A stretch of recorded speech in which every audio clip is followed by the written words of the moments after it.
Se o Estado não se as pessoas, por um milagre, se tornassem a prova de bala e soltassem laser no cobrador de imposto, toda moeda estatal ia valer zero. Imediatamente. Ou talvez depois de algum tempo. Se deixasse um livre mercado, com certeza iria. Se Sim, fosse voluntário, acho que ninguém usaria. Não, vamos imaginar um cenário de ficção científica. Deus mandou que os anjos disciplinassem as armas. As armas não disparam contra inocentes. Moeda estatal vai valer zero. Isso aí tem uma profecia lá no final dos tempos, né? Na Batalha de Armagedon, que as armas viram pó, né? Elas são destruídas, né? Uma coisa assim. Vai ser mais ou menos isso. Ali vai ser interessante. Vai ser igual quando o Brasil guerreou com os holandeses e a areia virou pólvora. Né? Teve milagre, né? Agora, quando é que... Bom, nós temos etapas nisso. Uma etapa lá, uma foi o Fed, outra foi o Bretton Woods. Comente do Bretton Woods, não. Antes tem o Fed, né? O Fed... então comenta então do Fed, depois vai pro Bretton Woods.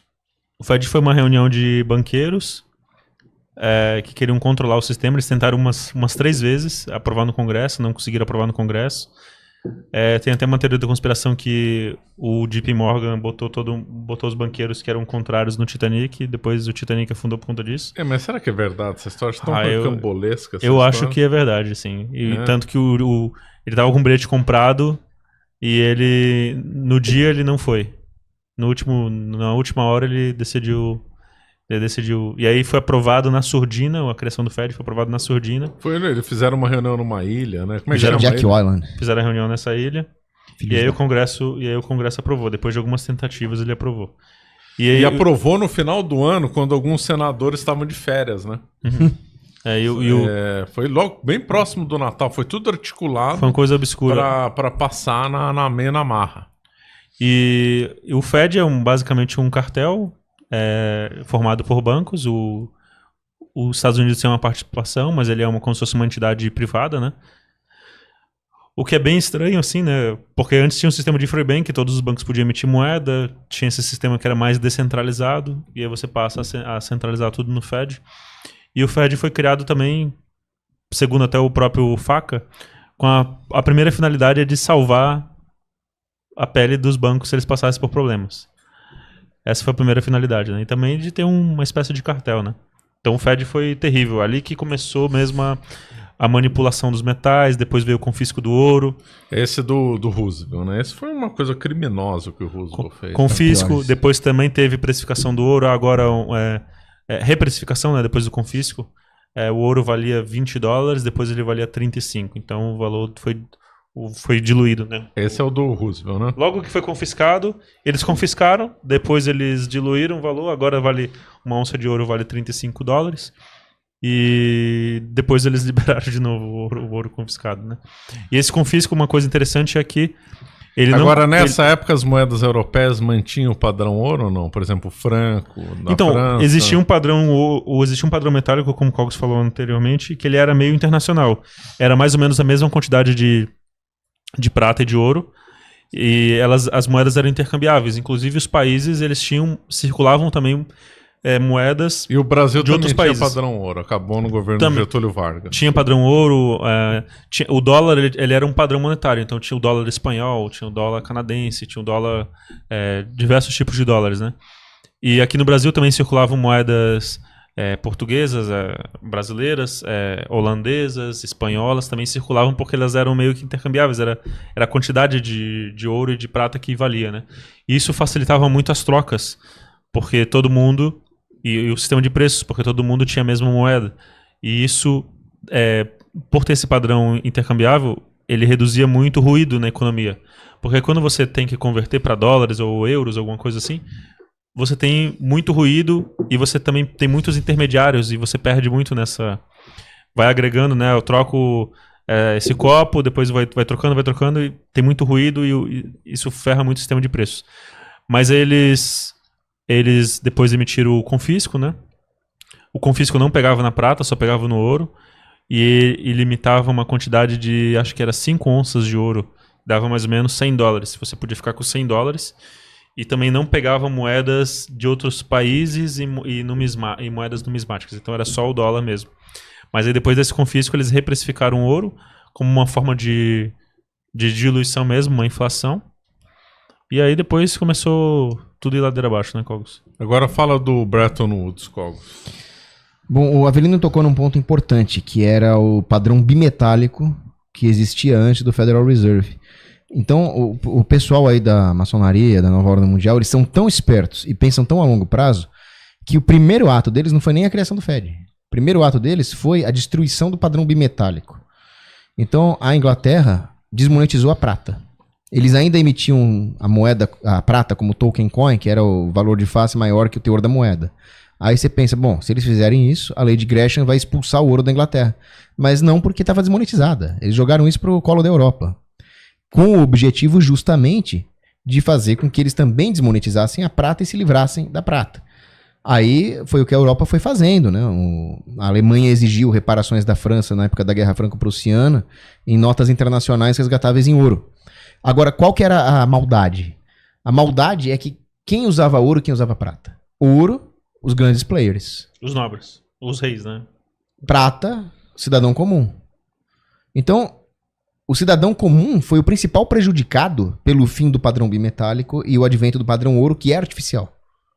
Não por culpa do ouro, mas por culpa dos governos terem acabado com a prata. E aí, hoje, o Avelino falou muito bem hoje. Hoje não tem mais... Mas a prata que estava na mão da população não podia converter em moeda? Não, converter podia, mas assim, a liquidez... A liquidez não era boa, né? Tem um problema de liquidez aqui. Não, então, um problema de controle de preço também. A ideia era minar as funções da moeda. Então, hoje, eu vejo que o futuro da moeda tá talvez na ideia do uso da tecnologia do blockchain com o lastro numa moeda que tenha valor não monetário. Então, eu gosto muito da ideia das stablecoins. Também. Só que o que acontece ali nessa época? Adota-se o padrão ouro. Aí vem o Banco Central, o Federal Reserve, que ele falou. Qual que era a maldade do Federal Reserve? Olha, os bancos precisam ser regulados. Porque já tinha tido vários episódios de crise de reserva fracionária. E eu sempre digo o seguinte, o grande vilão da humanidade não é a moeda fiduciária. Porque fiduciária é fidúcia. Fidúcia é confiança. Tudo depende de em quem você confia. O problema está na fraude da reserva fracionária e em depositar sua confiança em político. Aí os caras, olha, os bancos têm que ser regulados. Tem que ser regulados pela lei natural que rejeita a fraude. Mas eles não, vamos criar um banco dos bancos para regular o sistema. Vocês vão, mais uma vez, vão confiar em político para regular bancos. Tem uma coisa pior que banqueiro, é político. Então essa era a desculpa política para a criação do Federal Reserve. Aí o que aconteceu? Veio a Primeira Guerra Mundial, onde emitiram crédito à torto e à direita para financiar os gastos com a guerra. E qual foi o resultado disso? Crise de 1920 e 21. Depois, como o governo não fez nada... Mas ela solucionou rápido, assim. Solucionou rápido porque o presidente Harding não fez nada. Ele falou, não vou intervir, eu não vou injetar liquidez. E é o melhor trabalho que um político pode fazer é não fazer nada. Não vou socorrer banco, viu, Peter? Não vou socorrer banco nenhum, eles que se quebrem. Então a crise resolveu rápido. Só que aí em 1929, o Roosevelt fez o contrário. Tarifas, controle de preços, leis trabalhistas, injeção de liquidez. Bom, aí foi a Grande Depressão. Oi? 10 mil tarifas em 10 mil mercadorias. É um psicopata. E aí a Grande Depressão tomou conta, a Grande Depressão se alastrou para a Europa, aí com o Hitler foi criticar o capitalismo, sendo que isso não era capitalismo, aí surgiu o nazismo, o fascismo, a desgraça toda. Olha o problema que a inflação causa, né? Então, quem causou toda a desgraça da Segunda Guerra Mundial? Foi o Federal Reserve. Bom, aí veio coisa pior. Veio o Bretton Woods. O que era o Bretton Woods? O pessoal se reuniu depois da Segunda Guerra Mundial. Antes do Bretton Woods. Foi antes? Foi antes, foi em 44. Não, digo assim, antes do Bretton Woods, o Kennedy tentou fazer uma auditoria no Fed, pra tentar acabar com o problema. E aí ele levou um tiro, né? Não, mas o Kennedy foi depois, 60 e pouco. Foi 60 Não, eu digo antes de 71. Antes do Bretton Woods. Antes de 71, que nós estamos em 44. Ah, sim. Não, mas em 44, que a Segunda Guerra Mundial já meio que tinha acabado, já. Só falta no final. Teve a discussão do Hayek com Keynes. O Keynes antes. Nesse contexto do Bretton Woods? Não, um pouco. Depois da. Na época da guerra ali, né? Ali era qual seria a política monetária. Só que depois que eles estabeleceram a política monetária keynesiana, eles se reuniram para decidir se o sistema pós-Segunda Guerra Mundial ia ser eurocêntrico ou Estados Unidos-cêntrico. Do lado da Europa estava o Keynes. O Keynes falou, não, tem que manter a tradição da Inglaterra. A Inglaterra tem que ser... Mas a ideia toda era acabar com a Europa. Então entra um agente soviético, que era o Henry Dexter White. Ele trabalhava no Tesouro Americano, mas ele era um agente soviético. Então, no final das contas, Bretton Woods é a terceira guerra mundial travada no campo monetário. Porque a Primeira Guerra Mundial e a Segunda foram a mesma coisa. Foram os globalistas destruindo as monarquias europeias.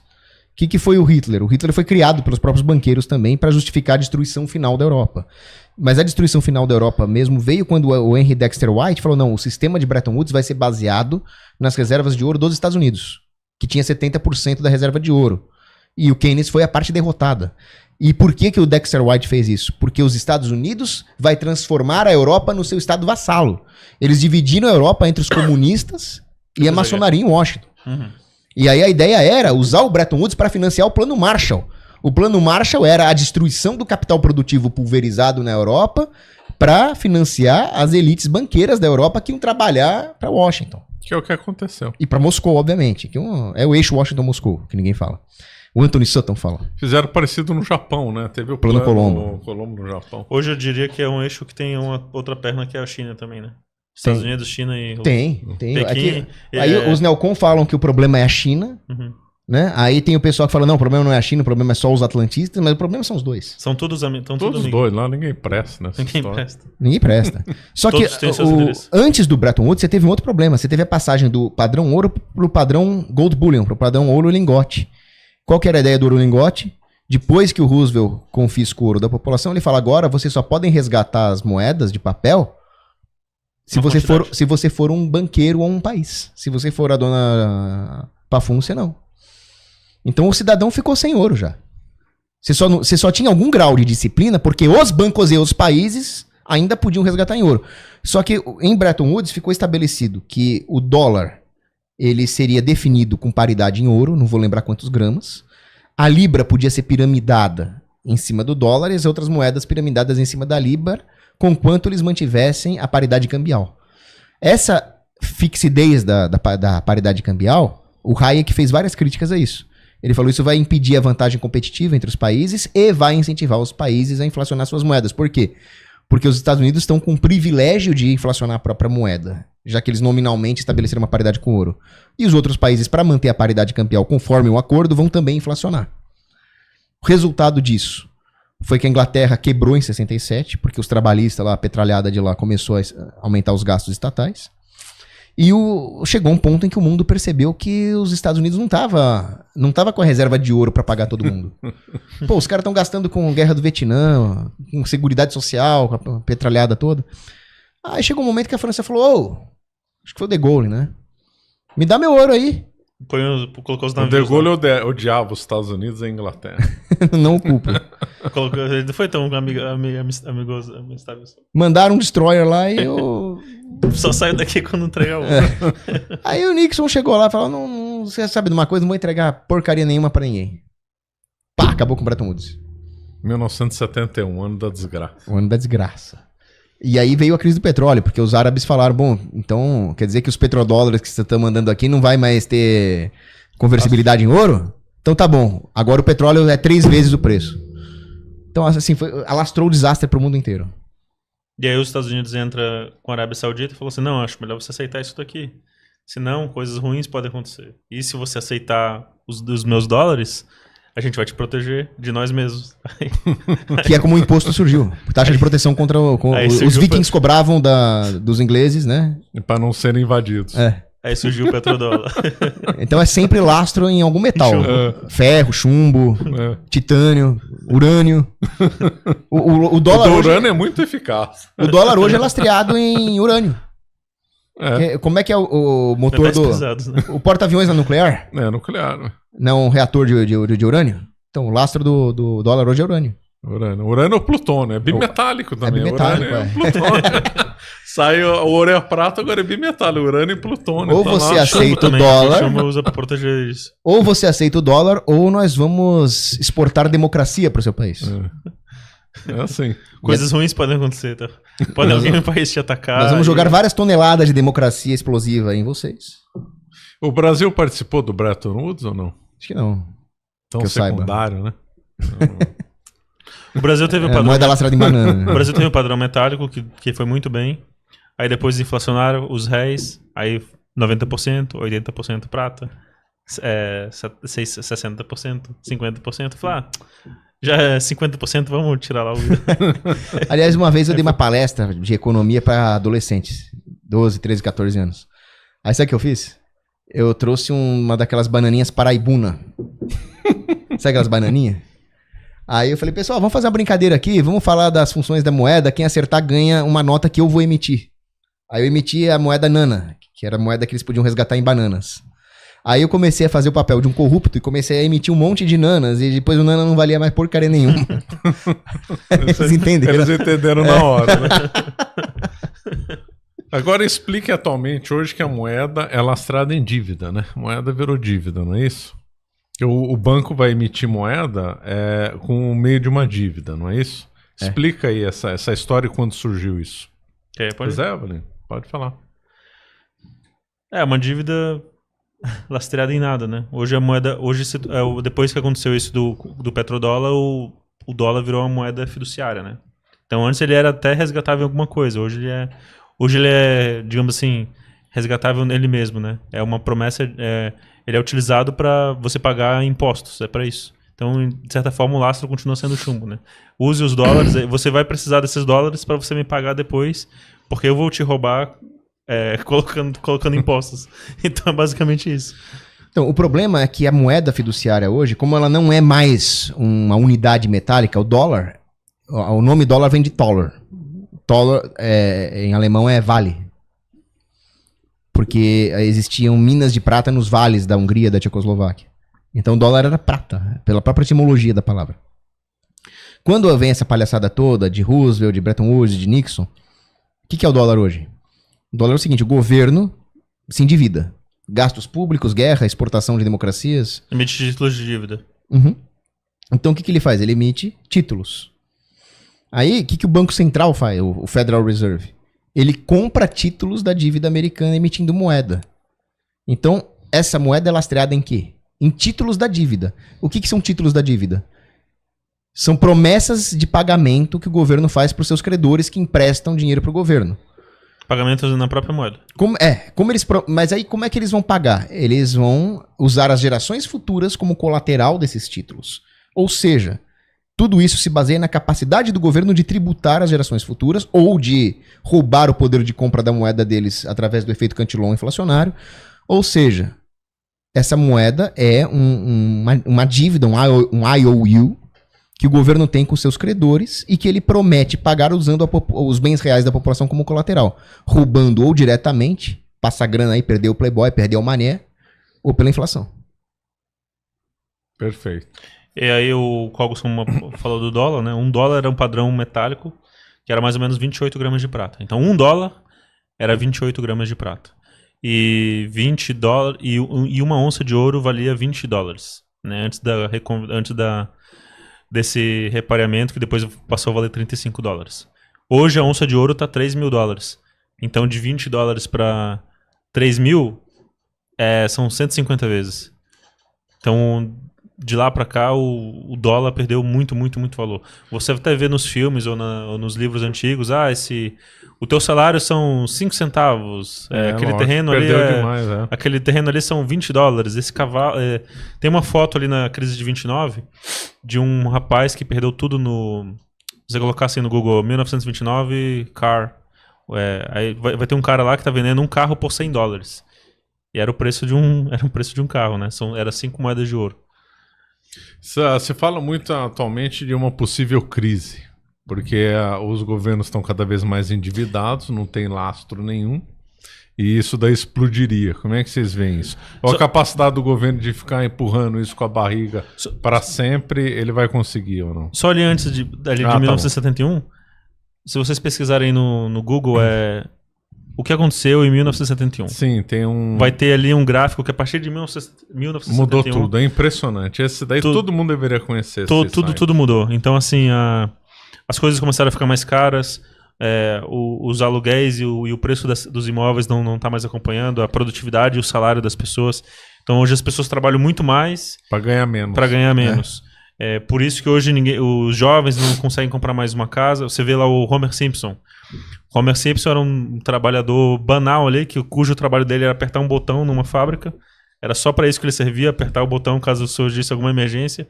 E ele tinha 2 carros, uma casa, 3 crianças, 2 animais. A casa dele era um sobrado, né? E viajava todo ano, eles faziam uma viagem internacional. Tinha todas as coisas mobiliadas. Então o Homer Simpson ele tinha ali seu poder de compra, né? E hoje o jovem, um carro no Brasil, um carro popular tá mais de 100 mil reais, um apartamento básico, absurdo. 500 mil reais, tudo por conta do que Aí. aconteceu em 1971. Não, acontece uma coisa horrível. A diferença de renda do Pode ir CEO... baixando ali. A diferença de renda do CEO das empresas pro trabalhador de colarinho azul do chão de fábrica, ela explode depois de 71. Tem mais gráfico aí, Eduardo. Pode ir baixando aí. Porque a acontece uma produtividade- cartelização do setor empregatício e o assalariado não tem mais escolha. Aí vocês podem ver que é sempre 1971 o ponto da inflexão em tudo quanto é dado. É impressionante. Em número de divórcios, em natalidade, em produtividade, em salários, em poder de compra, tudo começa em 1971 quando... Abaixa mais.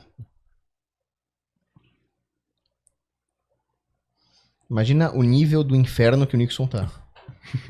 Pode ir baixando mais. Deixa eu ver Vê algum que vocês acham interessante. isso é emprego. Aí, ó, esse daí, ó, né? Isso é emprego. O quanto os salários representam na economia, né? Aí, tá despencando. Então esse é o grande problema. Porque você vê hoje, eu vi uma entrevista uma vez daquele comediante, o Jerry Seinfeld. E ele falava antes de 71, o que as pessoas almejavam? As pessoas almejavam a honra no trabalho, fazer alguma coisa útil para a sociedade, ser útil, ser boa no seu trabalho e ter uma profissão legal, que o filho tem orgulho do pai, ele sustenta a família. Agora não, agora as pessoas, olha, ganham um monte de dinheiro sem trabalhar. E realmente, não adianta a pessoa se esforçar de trabalhar como um trabalhador honesto de colarinho azul, que ela não vai sair do lugar. E a culpa é desse sistema fiduciário. E isso mudou a maneira como as pessoas enxergam a vida, a cosmovisão espiritual que elas têm da vida. Agora é tudo uma questão de ganhar um monte de dinheiro sem trabalhar. A raiz disso tá aqui. É impressionante. Você entra no Instagram, fala... Esqueça o seu 9 to 5, ganhe dinheiro enquanto você tá na praia. E aqui, pô, a pessoa queria ir lá trabalhar, ser útil pra sociedade, ganhava um bom dinheiro, ia viajar, tinha sua casa. Era feliz. E era feliz. Porque o grande medidor da economia, pra mim, é o quanto o trabalhador de chão de fábrica de colarinho azul consegue curtir a vida. E ele não precisa ser um gênio da monetização do marketing digital. Não, ele tem que saber apertar a ferramenta lá na fábrica. Se ele for competente nisso, honesto, ele ia até sua casa, até seu carro, né? Esse é o ponto. Esse é o ponto, concordo.